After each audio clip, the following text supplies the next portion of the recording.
Okay, yeah, hi. The title of the talk is, as you said, mostly harmless linear regression with PyFixest. PyFixest is a regression library that I've been working on over the last year. It is more or less a Python port of the fixest R library, and in the next 30 minutes, I will try to make the case why it's valuable to port this library from R to Python, and then show you little things that you can do in Python with PyFixest. So yeah, I'm Alex, as I said, and here are 3 things that I love, and you can take a look at that. There's a very cool assignment operator from the R programming language that everyone that codes in Python despises, I think. But yeah, this is R code, and I really like R code. That's what I did during my dissertation, and I actually worked a lot on something called the wild cluster bootstrap. I wrote a package here. It's a really cool thing, so I get very excited about that one as well. And lastly, we have linear regression and one particular library, which is basically fixest, which, well, more or less runs a fixed effects ordinary least squares regression model in the call above. So cool things, and yeah, okay, R code at a Python conference. I'm sorry about that, but I have to build up how nice the fixest library is, I think, in order to pitch to you that it's so great that we should have it in Python as well. So you'll see a lot of R code in this talk. Wild cluster bootstrap, yeah, I just love it. That's why I mention it. If you want to read a really interesting paper on how to speed up an algorithm like crazy, this is the one. I could not believe it when I ran this data module. It was absurdly fast in comparison to everything that was out there. But yeah, why linear regression? So more or less, it's the Swiss Army knife of statistical modeling. It has a couple of nice properties. It's easy to compute most of the times. I'll show you some counterexamples in a couple of minutes. It's quite interpretable. It's really flexible. And because I'm an economist, I really like it because basically all empirical research in economics uses one statistical model, and that's linear regression with or without high-dimensional fixed effects, and nothing else, except for, yeah, maybe at the bleeding edge, people try some things. Okay, anyways, so linear regression is so popular that maybe you might have seen this meme here. So basically, this guy is saying, well, we have a problem, and every problem is a nail if you have linear regression, something along these lines, right? So takeaway is, whatever happens, linear regression is the answer to your problem. All right, cool. That's where we are. So how do you fit one of these linear regression models? And so here, very simply, we have more or less this one equation and a couple of variables. We have the dependent variable on the left-hand side. We have a set of features that are just purely numerical features. And then we have this additional matrix D, which is more or less a matrix of one hot encoded variables, or more or less mappings of very high-dimensional categorical variables into a matrix that we can actually do an estimation on. And yeah, U is an error term, so that's just standard procedure. And we are more or less, in the world that I live in, interested in estimating the coefficient beta and not so much in alpha. And so one example, basically one direct use case where you would have such a problem is, for example, you can think about, within subject designs, right, where you observe multiple subjects multiple times, and they get treatment that is switched on and off. You might not be as interested in the individual fixed effect itself, but you want to estimate the treatment effect overall in individuals. Okay, so that's more or less the problem that we're going to look at, and then you estimate it with the so-called ordinary least squares estimator. And for simplicity, I kind of introduced this new thing, x tilde, which is just concatenating the 2 matrices I showed you earlier, x and d. And then you have basically you form a cross product, which you need to invert. And that's more or less the solution. This formula that I put there is what R's LM formula would do, or what stats models or less module would implement. Now the problem is, basically, if this matrix D gets too wide, so if your categorical features have too many dimensions, basically the problem explodes, and yeah, it will become very, very cumbersome to actually compute this, formula. And I'll show you this with a code example. And I downloaded a really big data set, which is the New York City taxi data set, which some of you might seen here and there. And I more or less queried with DuckDB. And you'll see a lot of DuckDB in this talk as well, because it's very nice. OK, so we have this data set and more or less a couple of variables. I limit it to 10 million observations. We have basically the total amount, which is the number, basically the total value someone has to pay for the trip. We have a tip amount and a couple of other variables, like how many passengers actually sat in the taxi, what was the type of the payment, which hour of the day did the taxi ride actually take place. And so basically what we want to know, okay, what is the relationship between a price and the tip? So what share of every euro that the user has, or rider has to spend is basically tipped. And so this we can do with linear regression. We'll include a set of features, categorical features, just to look at the dimension of some of them. Are really high dimensional. I'm not going to use the highest dimensional ones, but for example, we'll use day of week. That has a dimensionality of 7, or hour of day. We have 24 dimensions, and so that adds then 24 columns to this design matrix D. Okay. And we're going to do this in Python via stats models. And first, we have to do some pre-processing, and we'll use the formulaic library for it. And yeah, here's some code that basically does it using this nice Wilkinson formula syntax. So basically here we have a tip amount, right? And then we regress a couple of variables on it. And here we compute the fixed effects by using the C operator, transforming them, or one-hot encoding them. And then we concatenate, we have x tilde, and it's actually pretty big, right? We have this matrix that is 10 million times 38. So that's quite big. And that already takes 4 seconds, and formulaic is really fast. It's a really fast library. There's a couple of benchmarks on the GitHub repo, but already that is a little bit annoying. OK, and then we can fit it with stats models. It's quite simple, right? We put y and x tilde into the object, and then estimate how long it would take. And oops, OK, 45 seconds is what it took on my laptop, which admittedly is a couple of years old. But that's very annoying. And I take no pleasure waiting on results. OK, so let's try the same thing in R with the fixest library. And again, we query now using the R DuckDB code. And basically get the same thing, again, 10 million observations, and fit exactly the same model. But we've put the fixed effects basically here in the second part of the formula. And we actually, by doing so, tell Fixest, OK, these are actually fixed effects that we want to have projected out in the estimation procedure. And then we fit the same model and take the time. OK. But first, let's take a step back. Let's look at the results. What is it that we see, more or less, for every dollar that is being spent on a taxi ride? The tip is basically 13 cents, holding all things equal. And I think that's more or less reasonable. This data set is from, I think, 2013, before we had this tipping inflation. So 13% sounds somewhat fair. OK, but here's the benchmark from Fixest. OK, only takes 6 seconds versus 4 plus 45 from stats models. And that's obviously super neat, right? What is that? Almost a 10x improvement in performance. Amazing. OK, cool. My conclusion is this one here. Basically, the hill I will die on. Fixest is currently the best regression package that is out there. All right. And I'll try to convince you of that, actually, or you can try to change my mind. So there's a couple of arguments for fixest. First, it's really fast. There's a couple of benchmarks through the bench with the competition.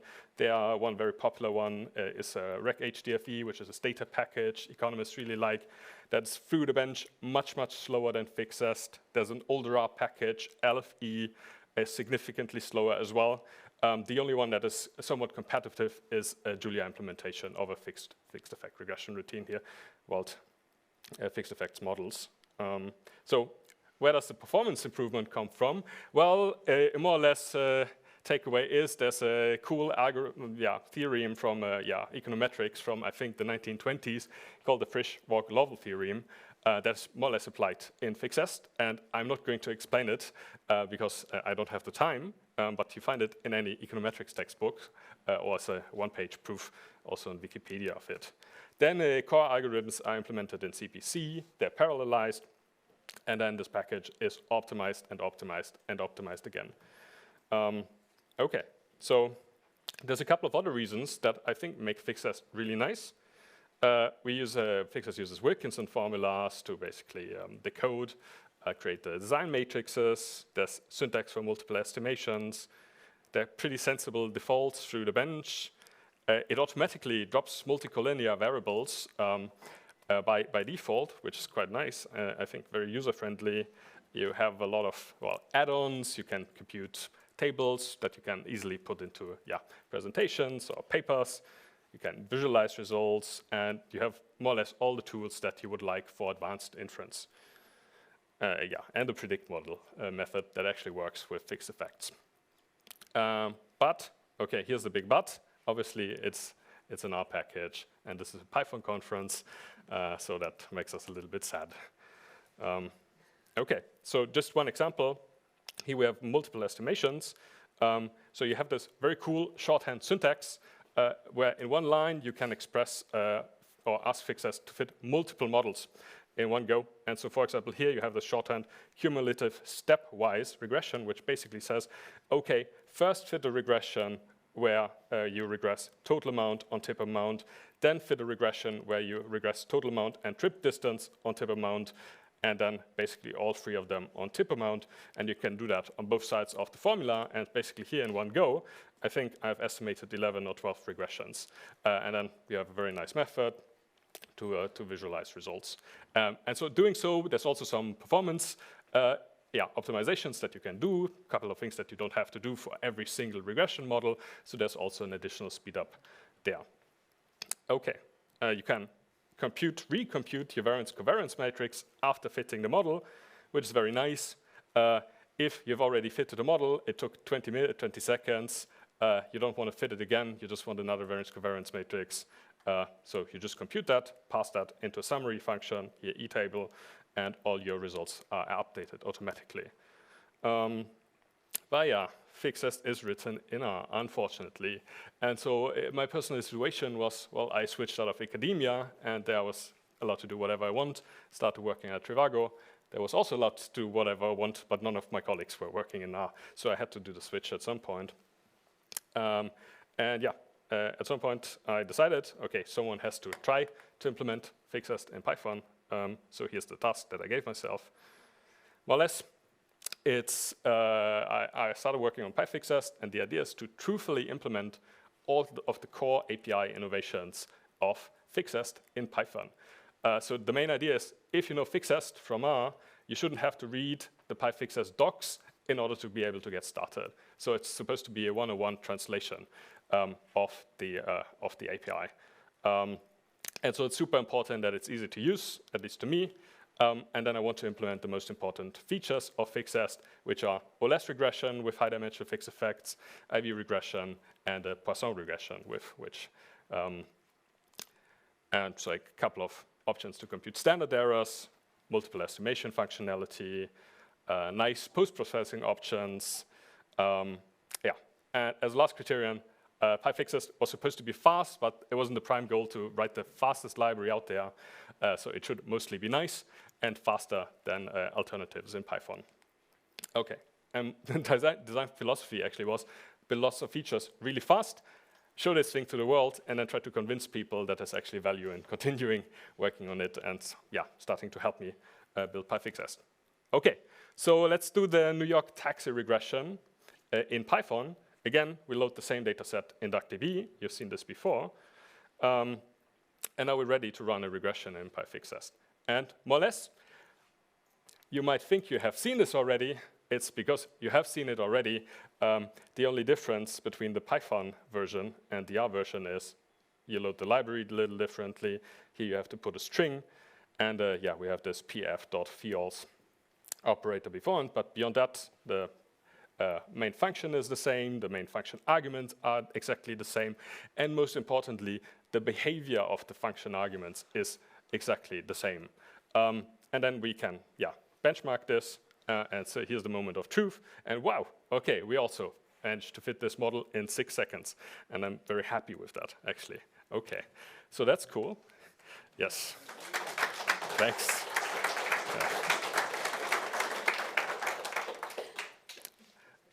Here are the results from PyFixest. Basically, again, we have a point estimate on total amount of 0.134. And if you recall, that was the same one that we saw with the R version. And so that's cool. Results match. Here's a more detailed comparison. Unfortunately, this broom tidy method didn't want to print 6 digits for total amount. But yeah, if you look at, basically compare these two coefficients here, if you round this one up to 3 digits, basically then you get the same point estimates. The standard errors here, you actually see them match exactly. That was a lot of work actually to get right because of small sample differences. It was very annoying. I spent a lot of time on actually getting this right, and it felt completely unproductive. But yeah, now things match pretty exactly, with one minor detail that you can ask me later about. Okay, we can also look at confidence intervals, and also here, basically, they match more or less identically. So that's quite neat, and that's also something that I actively test for in the unit tests, right, where I use how's it called, RPy2, I think, to basically run models in both languages and then see, okay, do we actually get identical results? Okay, so we have all the nice features of Fixest. For example, we can also implement multiple estimations. Here we have a stepwise operator, which means that first we have only the day of week fixed effects in a model, then we have vendor ID in a model, and then we have payment ID in a model. So we're left with 3 estimated models, and then CovePlot uses the Let's Plot library. And the key reason for that is that I have still not managed to properly learn matplotlib. So if you feel there's like value in using matplotlib in this library, there's a very nice PR that could be open to the repo. Okay. There's also an etable function to compare regression estimates. Here it's actually a method for multiple estimation objects, but there's also a function for single objects. You can also pass a list, and then you can easily compare these results. And you can, I think, get markdown output, but also LaTeX if you're an academic and still do LaTeX. And after estimation, you can adjust your standard errors. What is the time? 5 minutes, perfect. So for example, here there's a variance-covariance method. We computed identically distributed standard errors. Now we wanted them to be heteroscedasticity-robust. We just, yeah, apply the method, summarize our results, and then we have heteroscedastic, robust results. Beyond that, we can also have cluster robust. So this is like now getting for more advanced inference in techniques where we can have cluster robust inference techniques, and there's 2 variants of that are actually feasible to compute in time. So CRV1 and CRV3 is something that we can do. Okay, so here are the Fixest performance benchmarks I showed you earlier. And so basically we have PyFixest here in violet, and the takeaway is Fixest is still the fastest package out there. PyFixest is on par with the Julia implementation. One caveat is that all these benchmarks are from the Fixest author, and I think they were last run in 2021. So I didn't recompute all of them, so things might have changed. So compared to 2021, this is where PyFixest stands these days. Okay, now I want to give a shout out to Stephen, who's a PhD student in Zurich, who basically made Fixest as fast as it is. And generally to the open source community, I want to share a nice experience I had. So to make PyFixest fast, I use Number, but I'm not very good at it. I can implement a basic algorithm, I cannot make it really fast. So very hopefully, I posted this in the Numba forum, basically saying, oh, I implemented this, but it's not fast, and what am I doing wrong, basically, and please, can someone help me? And basically, 3 days later, here, Stephen has a PR for me with accelerated code, and it was 5x faster. So super cool. I was extremely happy. OK, I'm running out of time, so a couple of other cool features I want to mention. So you can run Poisson regressions. You can run instrumental variable models if you want that. You can conduct nonlinear hypothesis tests with the PyMarginal effects package. If you don't know it, it's basically a part of the marginal effects R package, which is just fabulous. There's a couple of these new difference in difference estimators implemented, so linear projections and two-stage difference in difference estimator. A couple of features for inference gourmets, if you consider yourself one. So a range of robust standard errors, wide cluster bootstrapping, simultaneous confidence bands, multiple hypothesis corrections, and here this cluster causal variance estimator by FE et al. So if you need these things. What are the next steps? A lot of things, like there's a bug, and I haven't fixed it yet. Code quality should be improved. I want to find collaborators, 3 exclamation marks. So if you're interested, please come and talk to me. There's a lack of IV diagnostics and a couple of other smaller things that still need to be tackled going forward. OK, I want to conclude with some acknowledgments. First to mention is Laurent, who is the original Fixest author. Then all the people that have so far contributed to PyFixest.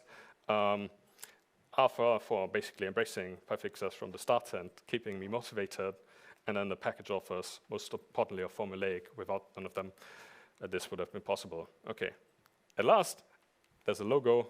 I need to stop. Yes. OK. Sorry. And that's it. Thanks. That was amazing. So we're going to run through some quickly. Yep. So is there any way to measure practical significance with Fixest? I'm not sure I understand the question. Factor, I also don't understand it clearly, but OK. So it's good. This is an interesting one. The runtime scale. Yes. How does it scale with the increasing dimensions? I haven't fully tested it. There's a couple of different things that are tricky in these comparisons. The fixed effects, first the dimension of fixed effects matters. Of course, the dimension of your data set matters. And then also the structure of the fixed effects matters. So how, for example, if they're nested within each other or not, matters for the performance of the demeaning algorithm. So I haven't tested this fully, and I also don't have a theoretical answer. Yeah. The other one is comparison with stat-AS models. Would it not be fair to compare Fixest with stat-AS models after demeaning the alphas? And this person also actually made the same mistake like me, fixed test, but it's Fixest. Yes, I disagree, because most users wouldn't use stats models and the fixed effects first, right? So that's not the like-to-like comparison how you would normally use the packages. Can one also do GLS or /WLS? You can do generalized least-squared as Poisson regression that is implemented, nothing beyond that. You can run weighted least squares for OLS, but not for Poisson regression. You already spoke about looking for contributors, so that's answered. Was there a question there? Yeah. Okay, nice. It's a good one. In the medical field, we often have small data sets with many features, frequently with P greater than N. Can Fixest or PyFixest also handle high-dimensional data? Well, not P greater than N. No, that doesn't work. OK. Have you thought of teaming up with linear models package? I have not. Okay. Yeah. Maybe I should. Oh, so this would be the last one. If Fixest is based on C++ core, couldn't you write Python bindings directly? I could if I knew how to do it. if you know how to do it, please come and talk to me. That would be amazing. So that's a shout out for, Yes. oh, Simon. So that's the name of the person. Okay. So that ends the awesome presentation. Please kindly thank again the speaker. Thanks.